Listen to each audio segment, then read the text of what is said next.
Hej, zdraví vás Rosekisa.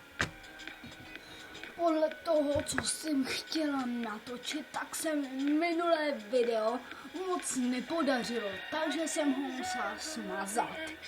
Tož mě docela naštělo, jako jsem měla 9 minut. No, tak jsem ztratila pár minut času, no, co se dá dělat, nic. Brzy si asi koupím Don't Starve, neboli Nesmíš vyhladovět. Viděla jsem to třeba na kanálu Tomáš hraje, anebo Gamera a Jirky Krále, sakra, nemluvit. No, jinak. Začalo mě to bavit. Teda, alespoň se koukat na ty videa. Nebo zkusit The Last of Us.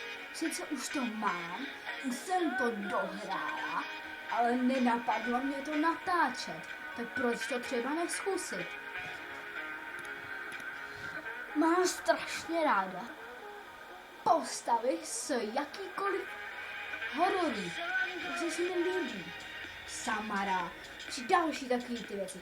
Ale mě strašně zaujaly postavičky z Don't Starve. No, podle toho, že tady mám teď spuštěný jenom Bandicam a takový ty blbosti, by jsem vám chtěla ukázat video. Ne, vlastně já jsem ho smazal. Moje chyba. No nic. Dobře, pustíme se do něčeho jiného. Chtěla bych vám někdy ukázat, jak dokážu přežít. Moje umělecké umění není moc dobré, ale mohlo by se někomu líbit. Mně se třeba v tom případě moc nelíbí, ale kamarádky tvrdí, že to není tak špatný. No, jak jim budu alespoň jednou věřit. No, tak, jestli byste chtěli o mě vědět víc věcí, než jsou jenom různý tady takový ty věci, můj hlas a další podobné věci, tak mi napište do komentářů. Řeknu vám, sice vám neřeknu, kde přesně bydlím, ale řeknu vám, v jakém městě bydlím.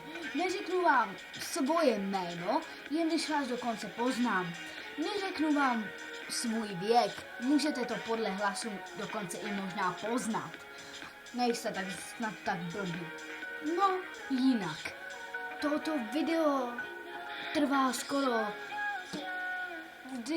3 minuty, takže bychom to mohli ukončit. Možná nahrou dneska, možná ještě jedno, a nebude. Goodbye. Rosekisa se s vámi.